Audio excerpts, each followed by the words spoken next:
Drugs కేసులో మరో దక్షిణాది సినీ హీరో పేరు తెరపైకి వచ్చింది. ఒకరినొకరు సినిమా ఫేమ్ శ్రీరామ్ను పోలీసులు అదుపులోకి తీసుకున్నారు. ఓ రాజకీయ నేత నుంచి శ్రీరామ్ డ్రగ్స్ కొనుగోలు చేసినట్లు ఆరోపణలు ఉన్నాయి. చెన్నై నార్కోటిక్ ఇంటెలిజెన్స్ పోలీసులు విచారిస్తున్నారు. ఇక నుంగంబాకం పిఎస్లో ప్రస్తుతం శ్రీరామ్ను విచారిస్తున్నట్లుగా తెలిసింది. రాజీవ్ గాంధీ ప్రభుత్వ ఆసుపత్రిలో శ్రీరామ్కు వైద్య పరీక్షలు నిర్వహించారు. ఇప్పటికే ఈ డ్రగ్స్ కేసులో ముగ్గురిని అరెస్ట్ చేశారు. నటుడు శ్రీరామ్ అలియాస్ శ్రీకాంత్ స్వస్థలం తిరుపతిగా గుర్తించారు. ఒకరినొకరు సినిమాతో పాటు పలు తెలుగు సినిమాల్లో శ్రీరామ్ నటించారు.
డ్రగ్స్ కేసులో మరో దక్షిణాది సినీ హీరో పేరు తెరపైకి వచ్చింది. ఒకరినొకరు సినిమా ఫేమ్ శ్రీరామ్ను పోలీసులు అదుపులోకి తీసుకున్నారు.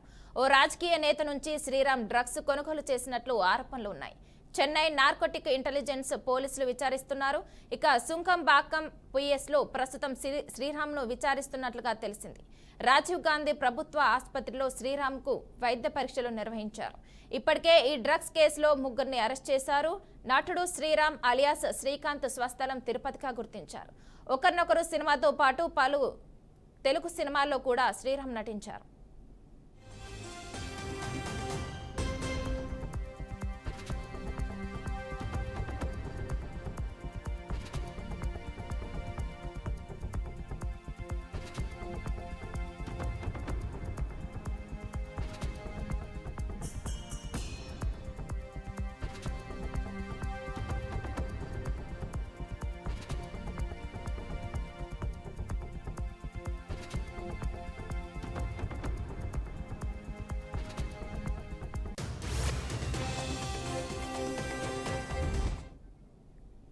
డ్రగ్స్ కేసులో మరో దక్షిణాది సినీ హీరో పేరు తెరపైకి వచ్చింది. ఒకరినొకరు సినిమా ఫేమ్ శ్రీరామ్ను పోలీసులు అదుపులోకి తీసుకున్నారు. ఇక ఓ రాజకీయ నేత నుంచి శ్రీరామ్ డ్రగ్స్ కొనుగోలు చేసినట్లు ఆరోపణలు ఉన్నాయి. చెన్నై నార్కోటిక్ ఇంటెలిజెన్స్ పోలీసులు విచారిస్తున్నారు.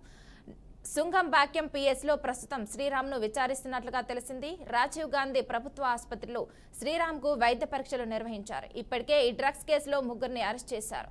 నటుడు శ్రీరామ్ అలియాస్ శ్రీకాంత్ స్వస్థలం తిరుపతిగా గుర్తించారు. ఒకరినొకరు సినిమాతో పాటు పలు తెలుగు సినిమాల్లో కూడా శ్రీరామ్ నటించారు. ఇక ఇదే అంశానికి సంబంధించి మరింత సమాచారం మా అవుట్పుట్ ఎడిటర్ వెంకట్ అందిస్తారు. వెంకట్, చెప్పండి. సినిమాతో టాలీవుడ్ సినిమాకి పరిచయమైనటువంటి శ్రీరామ్ తెలుగు నటుడు, యాక్చువల్ తిరుపతి చెందినటువంటి అతని స్వస్థలం తిరుపతి. అతను శ్రీకాంత్ అని కూడా పిలుస్తూ ఉంటారు. అతన్ని డ్రగ్స్ కేసులో అరెస్ట్ చేసినట్లుగా తెలుస్తోంది. చెన్నైలో ఒక రాజకీయ నేత నుంచి డ్రగ్స్ కొన్నట్లుగా అభియోగం ఉన్న నేపథ్యంలో ఆయన్ని అదుపులో తీసుకుని విచారిస్తున్నారు. నుంగంబాకం అనే పిఎస్ లో ప్రస్తుతం ఆయన్ని నార్కోటిక్ ఇంటెలిజెన్స్ పోలీసులు విచారిస్తున్న పరిస్థితి కనిపిస్తుంది. డ్రగ్స్ తీసుకున్నారా, ఎక్కడి నుంచి తీసుకున్నారు, సమాచారం ఏ విధంగా అతనికి ఎలాంటి కాంటాక్ట్స్ ఉన్నాయి, ఏదైతే అంటే ఆ కేసుకు సంబంధించి ఇప్పటికే ముగ్గురు అరెస్ట్ చేశారు. ఆ కేసు విచారణలో భాగంగా లేటెస్ట్ గా ఒక రాజకీయ నేత నుంచి డ్రగ్ కొనుగోలు చేశారనే అభియోగాల పైన యాక్టర్ శ్రీరామ్ కూడా అదుపులో తీసుకున్నట్టుగా తెలుస్తుంది.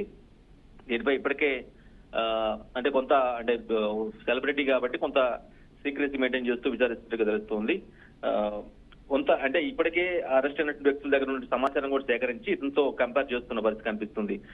నిజంగానే తీసుకున్నారా లేదా డ్రగ్స్ టెస్ట్ నిర్వహించాల్సిన అవసరం ఉందా ఆయనకి, దాని ద్వారా అంటే అవసరమైతే శాంపిల్స్ కూడా తీసుకునేందుకు కూడా కొంత ఆలోచన చేస్తున్నట్టుగా తెలిసింది. శ్రీరామ్ పేరు అంటే ఇటీవల కాలంలో రీసెంట్ గా తమిళనాడు కావచ్చు, కర్ణాటక కావచ్చు, ఏపీ, తెలంగాణ కావచ్చు, ఎక్కువ తెలంగాణ డ్రగ్స్ కేసులో పర్టికులర్ గా విచారణ ఆర్టిస్టులు అరెస్ట్ అవ్వడం కానీ, ఆర్టిస్టులను విచారణకు పిలవడం కానీ, నోటీసులు ఇవ్వడం కానీ ఫ్రీక్వెంట్ గా మారుతున్న తరుణంలో కొంత కంపారిటివ్ కర్ణాటక, తెలంగాణతో పోల్చుకుంటే అక్కడ కూడా కొంత పబ్ కల్చర్ కొంత ఎక్కువగా ఉన్న పరిస్థితి ఉంటుంది కాబట్టి చెన్నైలో కూడా. సో ఇటువంటి నేపథ్యంలో ఏదైతే రీసెంట్ గా సెన్సేషనల్ అయిందో ఒక డ్రగ్స్ కేసు, ఆ కేసులో ముగ్గురు అందులో దర్యాప్తులో భాగంగా విచారించడం వల్ల శ్రీరామ్ పేరు కూడా తెరపైకి వచ్చింది. ఆయన ఒక రాజకీయ నేతని డ్రగ్ కొన్నాడు అనే ఒక అభియోగం మీద అతను అదుపులో తీసుకుని విచారిస్తున్నారు. మరింత సమాచారాన్ని కూడా కూపీ లాగుతున్నారు. అంటే ఎక్కడి నుంచి ఎవరున్నారు, ఎవరి దగ్గర నుంచి తీసుకున్నారు, ఆ రాజకీయ నేత ఎవరు అనే అంశాలపైన ప్రధానంగా ఫోకస్ చేస్తూ ప్రశ్నలు అడుగుతున్నట్టుగా తెలుస్తుంది. బట్ అంటే ఇన్ కేస్ జనరల్ గా ఎవరైనా ఆర్టిస్ట్ ఎవరైనా పట్టుకున్నా సరే, లేదంటేనేమో డ్రగ్స్ కేసులో అరెస్ట్ చేసినా సరే వాళ్ళు తాము తీసుకోలేదు, తమకు ఎటువంటి సంబంధం లేదనేది జనరల్ కామన్ గా చెప్తూ ఉంటారు. సో ఆబ్వియస్ గా శ్రీరామ్ కూడా అదే మాట చెప్తూ ఉన్నారు. బట్ ఓవరాల్ గా వాళ్ళకు వచ్చిన ఇన్ఫర్మేషన్ ప్రకారం, ఇన్ఫర్మేషన్ బేస్ చేసుకుని వాళ్ళు అక్కడ కొంత అదుపులో తీసుకున్నట్టుగా తెలుస్తుంది. ఆ అరెస్ట్ ని అధికారికంగా డిక్లేర్ చేయనప్పుడు కూడా ఆల్మోస్ట్ కేసు చాలా సివియర్ గా ఉందన్న నేపథ్యంలో ఆయన అరెస్ట్ చేశారనేది ఒక అనఫిషియల్ కన్ఫర్మేషన్. బట్ ప్రస్తుతం నుంగంబక్కం పిఎస్ లో ఆయన్ని చెన్నై నార్కోటిక్ ఇంటెలిజెన్స్ పోలీసులు శ్రీరామ్ ని కొద్ది గంటలుగా విచారించగా తెలుస్తోంది.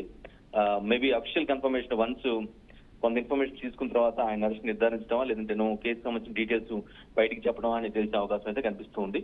ఆయన ఒకరికొకరు అనే సినిమాతో ఆయన ఎవరు రసూల్ అనే ఒక సినిమాటోగ్రాఫర్ ఆయన తొలిసారిగా దర్శకుడు అవతారం అయితే ఒకరికొకరు అనే సినిమా తీయడం జరిగింది. ఆ సినిమాతో నేను తెలుగు తెరకు పరిచయం అయ్యారు. ఆ తర్వాత కూడా కొన్ని సినిమాల్లో యాక్ట్ చేశారు. బట్ హీరోగా పెద్దగా రాణించిన సందర్భాలు లేనప్పుడు కూడా కొంత ఫేమ్ ఉన్నటువంటి ఒక గుడ్ లుకింగ్ యాక్టర్ గా శ్రీరామ్ కి మంచి గుర్తింపు ఉంది. అన్నిటి మించి ఆయన స్వస్థలం కూడా తిరుపతి కావడం మరొక విశేషంగా భావించాల్సిన అవసరం ఉంటుంది. Okay, thank you Venkat.